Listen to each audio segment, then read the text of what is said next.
Debbie Gleason sitting opposite me. Well, not really. We're virtually sitting opposite each other today. Welcome to the podcast. Hello, thank you.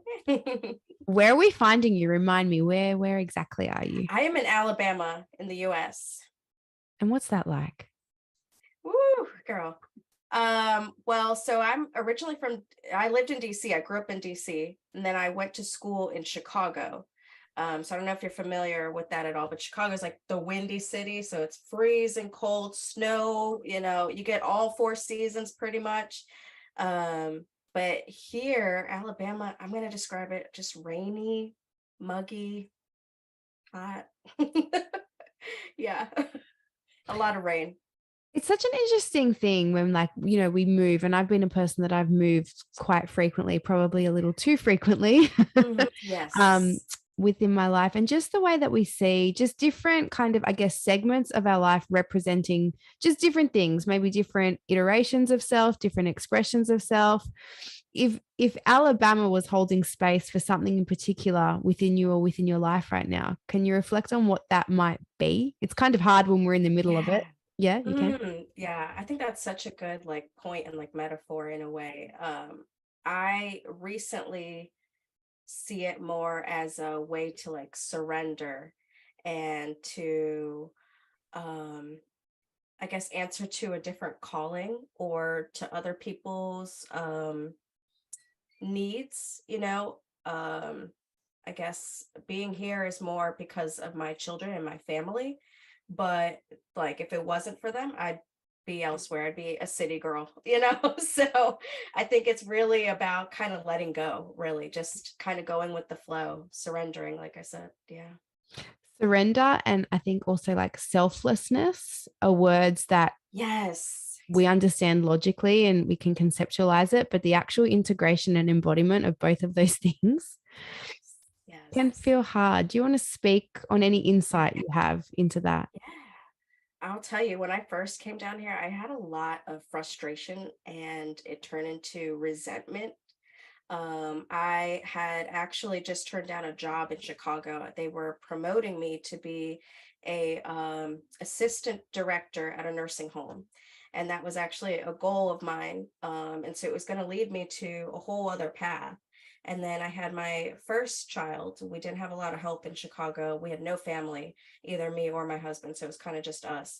And his idea was, let's just move to where his family's at and get help. And that sounded great, but I felt like there were other options that could have, but so when I moved here, I kind of did it and assimilated and adjusted. But I think that was just kind of like a shock to me almost. It was just such a shock that I was just in this almost a detached, this is just where we're at. And then it wasn't until 2-3 months later, I was just met with a whole bunch of resentment and anger and towards my husband, but also for myself, why didn't I put my foot down? Why didn't I suggest the other options that I felt could have helped, So again, it just being in that and then kind of trusting where I'm being guided to after that. So I acknowledged all that and then just kind of had to be carried out of that into, okay, well, what is my path now? Because clearly this wouldn't have happened just because, there is definitely some type of, clockwork or something behind this, So I just kind of had to lean into that. I think it's such an interesting thing and such a relatable thing, particularly as women, where we come into this phase of our lives where whether we like it or not, we are invited into an expression and experience of selflessness, where we start to prioritize the needs of our family or our children above our own. And the thing that I have experienced most recently is the consequences of a lot of very conscious choices that I made to create safety and stability and security for my little family, which is something that I really desired, right? Deciding that I was going to put roots down and buy a house here. And, even in terms of I live in a regional town now, not a city, because of what we could afford here as compared to there. All choices that I stand behind, all choices that I understand, and I think ultimately are good choices for my family. But as the dust has settled on this life, I find myself looking around And I feel patterns arising within me when things get uncomfortable or things get a little tricky, or there are certain emotions that I experience because life just presents me with things that, triggers the parts of me that are that are there waiting to be triggered. I can't just pick up and run. And I can't just make decisions for myself. And I can't just do what I want to do because of the decisions that I've made that ultimately are in the highest interest of my family, but maybe truthfully, not in the highest interest of my full expression as a human. And it's such a fucked up thing trying to just be with all of that without letting ourselves just go to resentment and anger, right? Really trying to hold space for the trust and the faith and the guidance that's been given to us to make these decisions and to be in these places.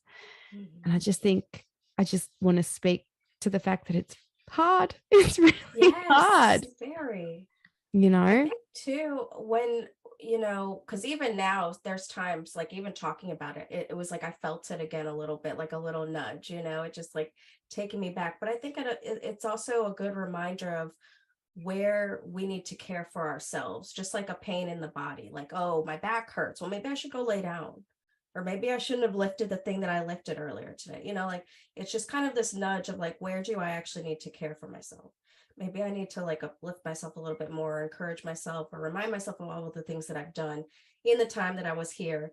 And not all of this time was full of resentment, And I think, it definitely presents opportunity for us to be really kind of truthful about where there is work to be done within us. So I can see like the compulsion, I'll use myself as the example, the compulsion to like just travel somewhere and seek out some adventure and start something new is actually bypassing the need that I can recognize for me to actually understand how to be in secure, long-term committed relationship.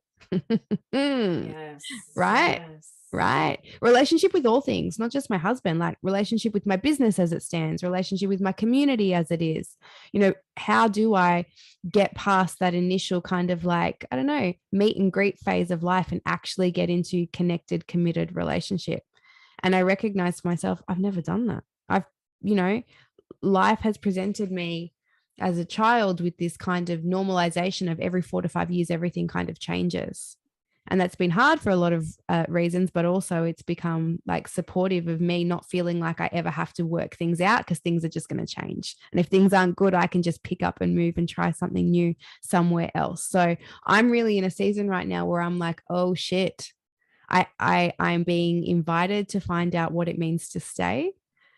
And I actually have no point of reference for this. And I don't have the resources for this. And I'm learning on the go. And that's where I'm at.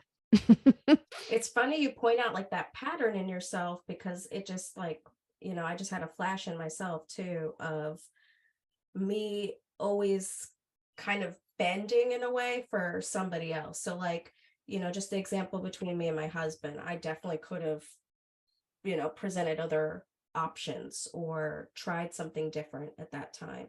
But I didn't. I was just always used to like, well, if this is how this person wants it, or if this is how this situation is going, then this is the way we're going to go. And so for me now, it is different. I guess I'm just finding, I don't want to say finding my voice more, but I guess maybe trusting my own decision or my own internal pull for different things, and not taking somebody else's suggested turn right off the bat, like really kind of looking at both, or having a more back and forth of, well, this is why I think that this would go better, or not better, but this is why I want it to be this way. Yeah. Trusting that our greatest support might be an offering of our own idea or our own vision rather than just our compliance, Right. Yeah. And I think that's so relatable that so many of us, experience a desire to be selfless and to be supportive in a way that we kind of make ourselves available to just hope for best case scenario and just go with the flow and know that we will land on our feet wherever we are. But then we do sometimes find ourselves in situations or circumstances that don't really feel like they're in alignment with who we are because we've allowed ourselves to go with the flow. And I think that's the hard thing that we're all trying to work out, like the discernment between what does it mean to go with the flow and let life guide us? And at what point do I go like, this isn't Mhm. even my river? How did I, how did I end Yeah, up how did I here? get here? Exactly. So relatable. Yes. Oh my goodness. And I think now, personally, I'm trying to investigate it a little bit more to see how I could help others or explain it. But I do feel like I am now, maybe more because the focus, I'm more conscious and aware of what I'm doing and saying and thinking and how I'm interacting with other people, that I am now able to kind of tap in and know when, like you said, I'm in somebody else's waters versus my own, and like, okay, whoa, I need to backtrack, or I don't necessarily need to go in that direction. And also learning when, I'm now kind of learning when is a time to rest for myself and not really punishing myself for, like, not posting something or not jumping on somebody's Zoom call or whatever, because in my mind it's like, oh, I'm not being productive, or it's a missed opportunity. These like old, patterns that were in my mind. But now I'm learning to like navigate when to take a rest, when to sit back and not feel bad, versus when I actually do feel more aligned and pulled and called and like, now I'm inspired and let's go. Yeah. Which is such an important thing to navigate and know for self, right? At the beginning of the year, I did a breathwork immersion, I guess you could call it. It was like a 5 or 6 hour journey with Lucas Mack. He does Awaken Breathwork, and I did it in person. And I had very clear downloads during that time. And, I came out of it and was like, felt clearly guided that I have to soften in all ways, physically, emotionally, spiritually, just soften, soften, soften. And I've done that in all ways, including my own body. Like I've let myself let go of the kind of rigid ways of being, just around like movement and exercise and how I've had to look. And my body has responded with a beautiful exhale. But sometimes I will like catch a glimpse of myself, or even like my own hands on my own body that now feels so different because it was one way for so long. Shocks me. It shocks me. Wow. And so Wow. I share this because we encourage rest and we encourage release and we encourage softening. And I think we should lean into it. And I think we should learn how to feel safe in it. But I just share to highlight that it can feel very disorienting initially, and it can feel very scary to let go of the productivity and the rigid control we have over doing to allow ourselves just to be. Did you want to speak to that?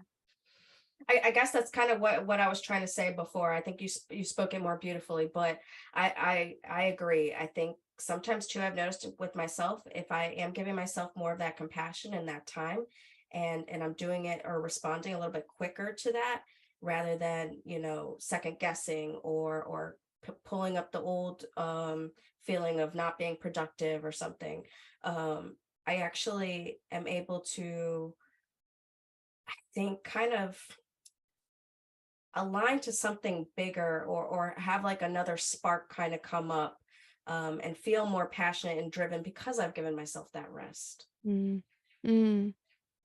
So is it do you have kind of ways? I guess I'm asking if there are like rituals or practices or methods that you have, not for someone necessarily to replicate, but just as example for how we might make ourselves available for something like this. Yeah. I think really, it's personal to everybody. I know for myself, I'm one of my sister thinks I'm weird because I love to run.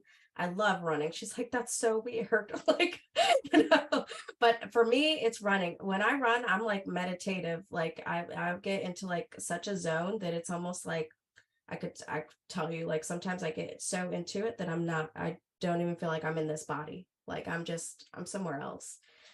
So I think it's different for everybody, whether that's meditation, running, something I really do enjoy. I don't know if you've done like body brushing. Do you know what that I is? know what it is, but I haven't done it. Yeah. Yeah, so that is such a good reset for me. I try to do it maybe like once a month, just so that I can really feel a difference. But it's just getting a brush for the shower or the bath.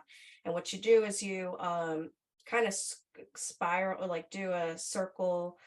They say to brush towards the heart. So if like you're going up from like the leg, then you want to go upward. But if you're coming down, or like coming from the arm, you want to go down.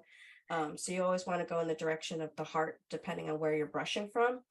but you want to do that with your skin being dry and then get in the shower. I then also use the brush with like some soap or something, and use it as well in the shower to really get a good scrub. And afterwards, I'm telling you, I feel like reborn. So that's something that I really like. Yeah. I love that, because that's like relatively easy for most people, I think, to do that. And I love that you're not saying it's an everyday, like even a once a month thing. Yeah. I mean, I'm sure there's no problem with doing it every day, but I feel like it really gives my body a reset to like go a certain amount of time without doing it. And then it makes such a difference. It's like, oh wow, we haven't done this in a while. And I think the cells in the body, they can, there's something to it. Like, just in our somatic work, it's just like moving things around. When we're doing that, we're giving extra attention to parts of our bodies that we probably wouldn't have. Especially like postpartum. Like I had 2 C-sections, so I'm used to being very like cautious, around my stomach area, and that's just like, I mean, even long after those births, so that's just how I am, just because of that scar, and it is kind of sensitive. But when I do the body brushing, I just feel like it does something in that area. It really kind of helps. Maybe there's obviously trauma still there. So I think, girl, that's a conversation for probably another day, but I think there's so much. I've had a C-section too, and it's such an interesting conversation around what has occurred for the body and what's trapped in the body. And even I love the way that you're describing, it's almost like the reclaiming of that part of us that we've somehow othered within us, right? Like we might accept it and love it and all of that, but it has become this, like, this is my body and this is where the C-section scar is, right? To fully integrate it back into self and to trust it and know it and feel like we can, even as you're describing that, like to brush over it, you would hesitate. There's a like gentleness, acknowledging it, like I see, and I'm here, and like for it, I remember I've spoken about it on another podcast too. After I had my son, like, a couple of months after I'd had my son, even being intimate with my husband again, I felt myself kind of like trying to position myself in a way that wasn't making it, I don't know, obvious. And I tell the story of how like I just turned all the lights on and was like, can you just look at this fully so I can get it out of my head? Like, I love that. Can we just be with this? And he was just like, I am not thinking about that at any point when we're doing this. And I was like, okay, so it really is. I think it's a definite thing. And I'm sure it's not just C-sections that it occurs, when the body has kind of been manipulated or contorted, or, something has happened to the body in any way. It makes sense that, it needs our attention, it needs our awareness, and it needs some sort of almost ritualization of integrating it back into part of the whole. Another piece too that I sometimes kind of miss, so I wanted to mention it, is the bottom of our feet. So with the brush, I remember one day I just had this impulse to do it. I was like, you know what, I don't brush the bottom of my feet when I do this. Like I'll brush the tops of it, but I don't do the bottom. So I ended up doing it one day, and it was just, I felt like tingles in my body. It was just, that's what my body needed, and so sometimes we don't think of those, like, because it seems so random, but there's just, again, different parts that we're, like you said, claiming again. Like that's an area that I clearly was like neglecting, and it was like thanking me. It was like, yes. So so interesting, isn't it? I know, like in somatic practice recently, in like a guided meditation that I've been offering, I'll be saying to women, like, using your own hands, just like touch your own body, be with your own body. But one of the prompts that I give is, like you're describing, to touch parts of your body that we might never pay any attention to. And it's a silly thing, like the skin between our fingers, like behind the ear, just parts of us that are us, but we never actually like take a moment to kind of be with. And I think it sounds like such a silly and almost like pointless act, but to really be with all parts of us and to love all parts of us means at some point we need to be with all parts of us and love all parts of us. And so I think what you're offering up is such a simple but probably profound way of just really beginning to explore, how can I be with my body in a way that I know is offering it something a little different, in a way that is gentle and it's not going to confront it, but it allows me to just expand my sense of self and being with self. Yes. I love that. I could talk to you all day long. I hope you know how much has been in this conversation as an offering for women to just kind of just like stop and consider how they're feeling in the moment they're in the situation they're in, what's there for them, and how they can meet their own personal needs day after day. And that in itself is everything that we need, right? I was going to say too, this is a little random, but kind of connected. I had this thought yesterday. I was driving on my way after dropping my kids off. I was on my way to work, and I had this random thought of like years ago in high school. And I feel like this probably came to me to share. So I just want to put it out there really quick. But in high school, my freshman year, that's our first year. I don't know, you guys probably use different terms out there, but first year in high school. So I was like new to the school. I signed up to play volleyball. And I had never played like with a team, but I had played with some friends. And so I kind of knew things about it. But one day on my way to practice, it was in a gym and we had to like cross the street. We're walking together and I see these girls holding these sticks going to something else. And I was like, what is that? So I don't even know. Very quickly, soon after that, probably that night, I figured out what it was, and it was field hockey. I don't know if you guys are familiar with field hockey. Okay, cool. Field hockey, and just like in that same week, I dipped out of volleyball and I signed up for field hockey, never having played it, didn't know what it was. Went and bought the things that I needed for it, and I was reflecting on it yesterday, and I was like, back then, not having so much experience with like failure or setbacks and things like that, because everything's new and fresh and fun and exciting, I was quick to just make that decision for myself. And I was like, why is it so hard now? Do I feel like the stakes are higher in some way? And so I was like, you know what, that flash, that insight was just for me to remind myself that the next time I feel pulled to something, there's a reason, and to just go. It'll, the things will be sorted out. Like, just go. I love it. Letting that land. I love it. And I think there's so much wisdom that can be claimed from past versions of ourselves that are still really current versions of ourselves, that maybe we haven't really witnessed the wisdom that was being embodied in those moments, and when we get to recall like, oh, that's actually who I am.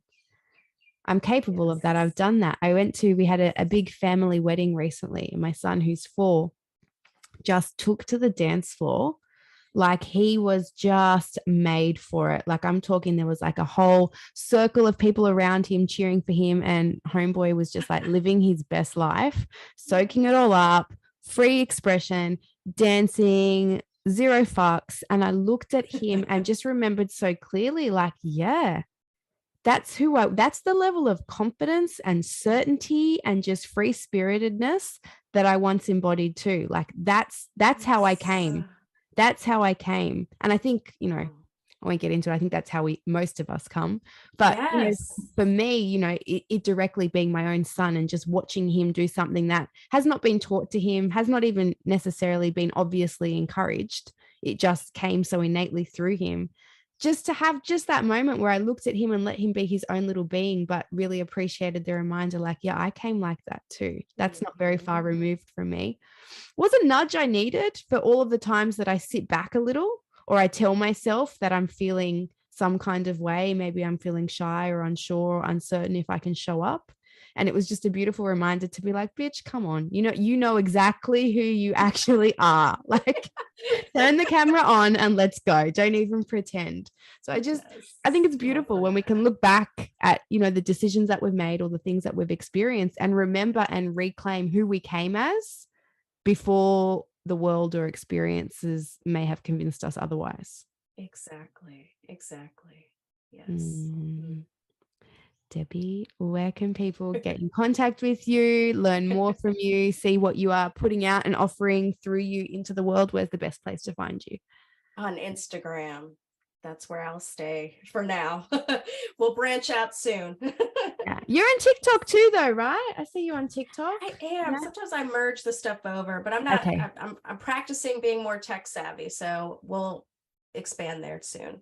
Cool. Instagram, or Debbie's details will be in the bio for you guys to access. Thank you for opening up conversation within this space and within anybody that's connecting with us today. Thank you so much, Lena. This was great. Thank you.